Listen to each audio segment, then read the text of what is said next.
Good morning friends. நான் உங்கள் advocate Vijay Varadaraj. இன்றைக்கி நம்ம பார்க்க போகிற டாபிக் என்னென்னா GST first appeal virtual hearing. அதை பற்றின ஒரு சர்க்குலர் வந்திருக்கு. Circular number 3/2026 dated 17/3/2026. அதை பற்றி டீட்டெயில்டாக எலாபரேட்டாக ஸ்டெப் பை ஸ்டெப்பாக நம்ம பார்க்க போகிறோம். ஸோ ஒரு சந்தோஷமான ஒரு விஷயம் என்ன அப்படின்னா, நம்ம ட்ராவலிங் பண்ண போகிறதில்ல. இதுக்கப்புறம் ஹியரிங் அட்டன் பண்ணுறதுக்கு ஃபிசிக்கல் அவர்ஸ் டுகெதர் நம்ம வந்து வெயிட் பண்ண போகிறதில்ல. ஸோ நம்மளோட ஆஃபீஸில் இருந்தே நம்மளோட சிஸ்டமில் இருந்தே நம்ம வந்து இதுக்கப்புறம் வந்து ஃபர்ஸ்ட் அப்பீல் ஜிஎஸ்டியோட ஃபர்ஸ்ட் அப்பீல் வந்து விர்ச்சுவல் ஹியரிங் அட்டன் பண்ண போகிறோம்.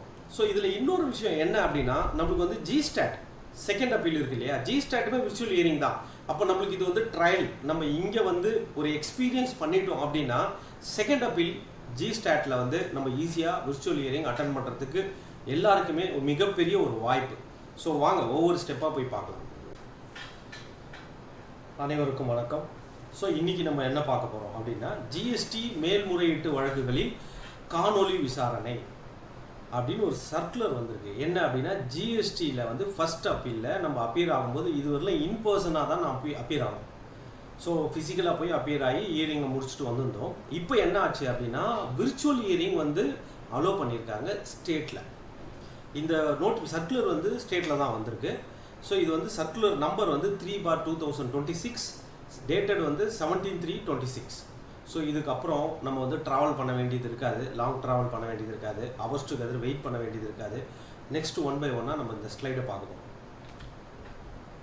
ஸோ இதோட மோட்டிவ் என்ன சார்? ஸோ இதை வந்து நம்ம ஃபிசிக்கலாக போயிருந்தோம். ஏன் அப்போ வந்து விர்ச்சுவல் ஹியரிங்னா நிறைய ரெக்கமெண்டேஷன் போயிருந்தது ஜிஎஸ்டி கவுன்சிலுக்கு. நாங்கள் வந்து விர்ச்சுவல் ஹியரிங் கொடுங்க, விர்ச்சுவல் ஹியரிங் கொடுத்தீங்கன்னா ரொம்ப கம்ஃபர்டபுளாக ஈஸி டூயிங் பிஸ்னஸில் பண்ண முடியும் அப்படின்ட்டு.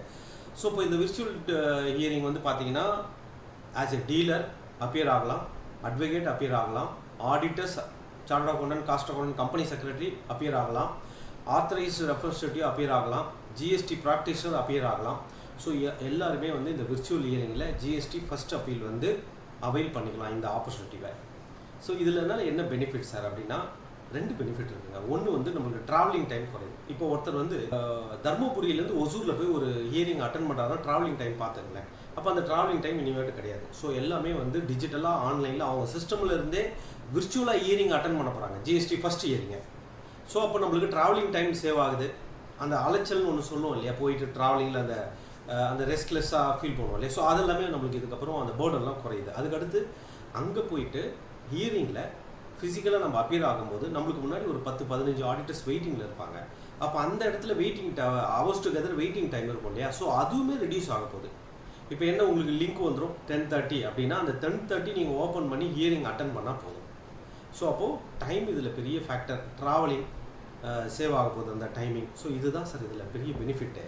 இவ்வளோ நேரம் வந்து நம்ம ஃபிசிக்கலாக நம்மளோட ஆஃபீஸ் ஒரு நாள் ஆஃபீஸ் வேலையை விட்டுட்டு போய் அப்பீலுக்கு உட்காந்து இந்த டைம்லாம் போய் ஒரு 10 to 15 மினிட்ஸில் ஹியரிங்கை முடிச்சுட்டு அதே சீட்டில் உட்காந்து நம்ம ஆஃபீஸ் ஒர்க்கை பார்க்க போகிறோம். ஸோ டைம் சேவிங் ஃபேக்டர்ஸ் ரொம்ப அதிகம் இதில். அடுத்து நீங்கள் இது வந்து மேண்டேட்ரியா அப்படின்னா மேண்டேட்ரி இல்லை. ஸோ ஃபிசிக்கல் ஹியரிங்கும் நடக்கும், விர்ச்சுவல் ஹியரிங்கும் நடக்கும். அப்போ விர்ச்சுவல் ஹியரிங்க்கு யாருக்கெல்லாம் வேணுமோ அவங்க வந்து அந்த டேட், உங்களுக்கு வந்து அப்பீலுக்கு அப்பியர் ஆகிறதுக்கு ஒரு டேட் கொடுப்பாங்களே, அதுக்கு 3 நாளைக்கு முன்னாடி வந்து நீங்கள் ரிக்வஸ்ட் அனுப்பணும். ஸோ இந்த ரிக்வஸ்ட் 3 நாளைக்கு முன்னாடி அனுப்பணும். அதுக்கு என்ன ப்ரொசீஜர், ஜிஎஸ்டி போர்ட்டலில் உங்களோட டீலர் வந்து என்ன இமெயில் ஐடி கொடுத்துருக்காரோ அந்த இமெயில் ஐடியில் இருந்து மட்டும்தான் நீங்கள் ரிக்வஸ்ட் அனுப்ப முடியும். பிஃபோர் 3 டேஸ்க்கு முன்னாடி நான் விர்ச்சுவல் ஹியரிங் அட்டன் பண்ணுறதுக்கு ரெடியாக இருக்கேன் அப்படின்னு நீங்கள் ரிக்வஸ்ட் அனுப்பணும். கிளியர். அதுக்கு அடுத்தது யாருக்கு அனுப்பணும், அந்த அப்பீலோட ஏடிசி இருக்காது இல்லையா, அப்பீல் ஏடிசி, அவருக்கு தான் அனுப்பணும், அவரோட இமெயில் ஐடிக்கு அனுப்பணும். ஸோ அப்போ நீங்கள் நல்லா புரிஞ்சுக்கணும், 3 நாளைக்கு முன்னாடி நம்ம வந்து ரிக்வஸ்ட் அனுப்பணும், நான் விர்ச்சுவல் ஹியரிங் தான் அட்டன் பண்ண போகிறேன்னு ஏடிசிக்கு அனுப்பணும். யாரோட மெயில் ஐடியிலேருந்து அனுப்பணும், அட்வொகேட் ஆடிட்டர் மெயில் ஐடியிலேருந்து அனுப்பக்கூடாது, டீலரோட மெயில் ஐடி. ஜிஎஸ்டி போர்ட்டலில் யாரோட மெயில் ஐடி ரிஜிஸ்டர் பண்ணியிருக்கோ அவங்க மெயில் ஐடியிலேருந்து மட்டும் தான் அனுப்ப முடியும்.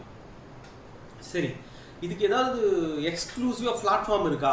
இப்போ நம்ம வந்து ஆன்லைனில் நிறைய மீட்டிங் அட்டன் பண்ணுறோம், வெபினார் அட்டன் பண்ணுறோம், அப்போ ஜூம் மீட்டிங் இருக்குது, கூகுள் மீட் இருக்குது. அந்த மாதிரி வந்து நம்ம விர்ச்சுவல் ஹியரிங்க்கு என்ன சார் மீட்டிங் ஏதாவது சாஃப்ட்வேர் இருக்கானா? இருக்குது.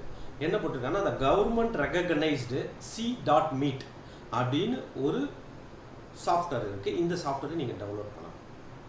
ஓகேவா? இந்த சாஃப்ட்வேரை நீங்கள் வந்து டவுன்லோட் பண்ணிவிட்டு உங்கள் சிஸ்டமில் அதை வந்து உங்கள் மெயில் ஐடியெலாம் கொடுத்து லாகின் பண்ணி வச்சிட்டிங்கன்னா அது மூலிமா மட்டும்தான் ஹியரிங்கை அட்டன் பண்ண முடியும். சரி சார், நான் 3 நாளைக்கு முன்னாடி ரிக்வஸ்ட் கொடுத்துட்டேன், எனக்கு எப்போ அவங்க லிங்க் அனுப்புவாங்க இயரிங் அட்டன் பண்ணுறது விர்ச்சுவல் இயரிங்க்கு அப்படின்னா 2 நாளைக்கு முன்னாடி உங்கள் மெயில் ஐடியில் அனுப்பிச்சிடுவாங்க. 2 days பிஃபோர் இயரிங் என்ன டேட் கொடுக்குறாங்களோ அதுலேருந்து 2 நாளைக்கு முன்னாடி நீங்கள் வந்து உங்களுக்கு உங்களோட ரெஜிஸ்டர்ட் மெயில் ஐடி, உங்கள் டீலரோட ரெஜிஸ்டர்ட் மெயில் ஐடிக்கு லிங்க் வந்துடும். ஓகேவா? இந்த லிங்க் நான் யார் யாருக்கெல்லாம் ஷேர் பண்ணலாம்? ஒன்று ஆஸ் எ டீலர் நீங்கள் அப்பியர் ஆகிறீங்கன்னா நீங்கள் பண்ணலாம், இல்லைனா உங்களோட ஆத்தரைஸ்ட் ரெப்ரசன்டேட்டிவ் அட்வொகேட் ஆடிட்டர்ஸ்க்கு ஷேர் பண்ணலாம். இதை தவிர்த்து தேர்ட் பார்ட்டி யாருக்கும் நீங்கள் ஷேர் பண்ணக்கூடாது இந்த லிங்கை. கிளியர்? ஸோ இது ஸ்டாண்டர்ட் இன்ஸ்ட்ரக்ஷனாக கொடுத்துட்டாங்க. This link must not be share with any person not related to the appeal hearing அப்படின்னு கிளியராக கொடுத்துட்டாங்க.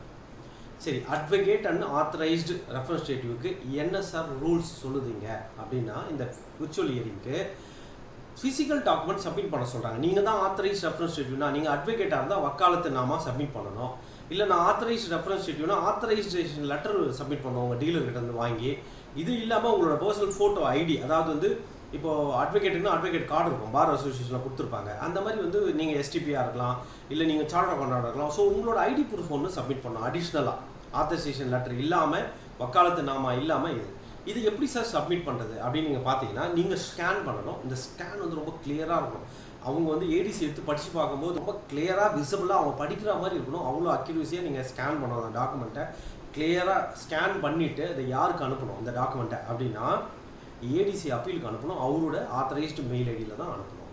ஓகேவா? ஸோ நான் தான் அப்பியர் ஆக போகிறேன் அப்படின்னு சொல்லிட்டு நீங்கள் இந்த டாக்குமெண்ட்டெல்லாம் ஆன்லைனில் சப்மிட் பண்ணணும். த்ரூ ரிஜிஸ்டர்ட் மெயில் ஐடி யாருக்கிட்ட இருந்து, நம்மளோட டீலர் மெயில் ஐடியிலேருந்து ஏடிசி அப்பீலுக்கு அனுப்பணும். ஸோ இந்த விர்ச்சுவல் கோர்ட் அதுக்குன்னு ஒரு ரூல்ஸ் இருக்கும் இல்லையா, எப்படி அப்பியர் ஆகணும் என்ன அப்படின்னா, சார் இந்த விர்ச்சுவல் ஹியரிங்க்கு வந்து நீங்கள் அப்பியர் ஆகும்போது ட்ரெஸ் கோட் ரொம்ப மஸ்ட்டு சார். ஒரு நீட்டாக ட்ரெஸ் பண்ணி நீங்கள் ஒரு கோர்ட்டோட ஹியரிங்கை அட்டன் பண்ணுறீங்க அப்படின்னும் போது உங்களோட ட்ரெஸ் கோட் ரொம்ப முக்கியம். என்ன பண்ணுறது, நம்ம வந்து ட்ரெஸ் தான் வந்து ரொம்ப முக்கியம். ஆஸ் எ ப்ரொஃபஷ்னல் ட்ரெஸ் ரொம்ப முக்கியம். கிளியரா? ஸோ இப்போ ட்ரெஸ் வந்து நீட்டாக பக்காவாக போட்டுட்டு நீங்கள் அந்த கேமரா முன்னாடி உட்காந்துருங்க. உங்களோட பேக்ரவுண்ட் வந்து ஒரு வால் இருக்கிற மாதிரி பார்த்துங்க, க்ளீனாக நீட்டாக இருக்கிற ஒரு வாலாக பார்த்துங்க. ஓப்பன் ஏரியா இருக்கிற மாதிரி, இல்லை பின்னாடி யாராவது ஒருத்தர் நடந்து போகிறதெல்லாம் அந்த விசுவலாக தெரிகிற மாதிரி அந்த மாதிரிலாம் இருக்கக்கூடாது. சப்போஸ் உங்களுக்கு வால் இருக்குன்னா அந்த வாலுக்கு முன்னாடி நீங்கள் உட்காந்துட்டு கேமரா அதுக்கு முன்னாடி வச்சிங்கன்னா கிளியராக இருக்கும். ஸோ அதெல்லாம் நீங்கள் பார்த்துக்குங்க. ஸோ இப்போ இன்றைக்கி அந்த க்ரீன் கிளாத்லாம் விற்கிறாங்க. ஸோ அதெல்லாம் கூட நீங்கள் பின்னாடி செட் பண்ணிவிட்டு உட்காந்து ஹியரிங் அட்டன் பண்ணலாம். மோஸ்ட் ஆஃப் த ஆடிட்டர்ஸ் வந்து அவங்க ரூமில் இருந்து தான் அட்டன் பண்ணுவாங்க. அவங்க ரூம் பின்னாடி வந்து க்ளீனாக நீட்டாக தான் இருக்கும். ஸோ அது பின்னாடி இருந்து அட்டன் பண்ணவே போதும்.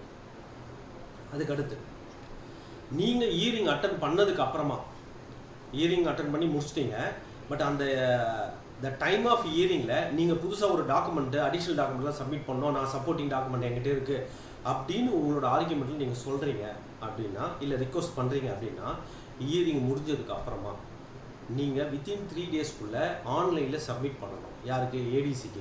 நீங்கள் என்னென்ன டாக்குமெண்ட்லாம் சப்போர்ட்டிங் டாக்குமெண்ட் சொன்னீங்களோ சப்மிட் பண்ண வேண்டியது, இல்லை நியூவாக சப்மிட் பண்ண போகிறீங்க, இல்லை அடிஷ்னல் டாக்குமெண்ட் சப்மிட் பண்ண போகிறீங்கன்னா ஹியரிங் முடிஞ்சு வித்தின் 3 daysக்குள்ளே ஏடிசிக்கு நீங்கள் வந்து த்ரூ மெயில் அனுப்பணும். அனுப்பலைன்னா உங்களுக்கு ஆர்டர் கிடைக்காது, அவ்வளோதான். ஸோ அதுக்கப்புறம் லாஸ்ட்டு என்ன அப்படின்னா 3 ஸ்டெப்பாக பிரிக்கிறாங்க சார். 3 ஸ்டெப்பாக என்னென்ன பிரிக்கிறாங்க அப்படின்னா, உங்களுக்கு வந்து ரிக்வஸ்ட் கொடுத்துட்டீங்க, 3 நாளைக்கு முன்னாடியே ரிக்வஸ்ட் கொடுத்துட்டீங்க. ரிக்வஸ்ட் கொடுத்ததுக்கு அப்புறமா உங்களுக்கு எந்த மெயிலுமே வரல சார். அவங்க சொன்னாங்களே ஹியரிங்க்கு 2 நாளைக்கு முன்னாடி நாங்கள் லிங்க் அனுப்புனேன், சப்போஸ் அந்த லிங்க்லாம் வரல, அப்போ நான் என்ன பண்ணணும் சார் அப்படின்னு உங்களுக்கு ஒரு கொஸ்டின் வரும் இல்லையா. ரொம்ப சிம்பிள். ஃபிசிக்கல் ஹியரிங் கண்டிப்பாக மேண்டேட்டரி அட்டன் பண்ணணும்னு சொல்லிட்டாங்க. ஸ்டெப் 2லேயே சொல்லிட்டாங்க. உங்களுக்கு லிங்க் வரலன்னா, லிங்க் யாருக்கெல்லாம் வரலையோ அவங்க வந்து விர்ச்சுவல் ஹியரிங்காக வெயிட் பண்ணாதீங்க, ஃபிசிக்கல் ஹியரிங் அட்டன் பண்ணிடுங்க அப்படின்னு சொல்லியாச்சு. ஓகேவா? ஸோ ஃபிசிக்கல் ஹியரிங் என்ன, அதே டேட்டு அதே டைம், என்ன டைம் டேட் போட்டு உங்களுக்கு வந்திருக்கோ இன்டிமேஷனு, அதே டேட்டு அதே டைமில் உங்களோட ஃபிசிக்கலாக நீங்கள் அட்டன் பண்ணக்கூடிய ஆஃபீஸ் எங்கே இருக்கோ, ADC office, first appeal, GST, அங்கே போய் நீங்கள் அட்டன் பண்ணணும்.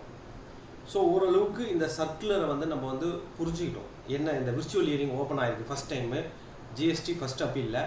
ஸோ இதில் என்னென்னலாம் டேர்ம்ஸ் அண்ட் கண்டிஷன் சொல்லியிருக்கேன் உங்களுக்கு ஓரளவுக்கு புரிஞ்சிருக்கும். புரிகிற மாதிரி நான் எக்ஸ்பிளைன் பண்ணியிருப்பேன். ஸோ இந்த ஒரு வாய்ப்பை கொடுத்ததுக்கு ரொம்ப தேங்க்ஸ். நன்றி, வணக்கம்.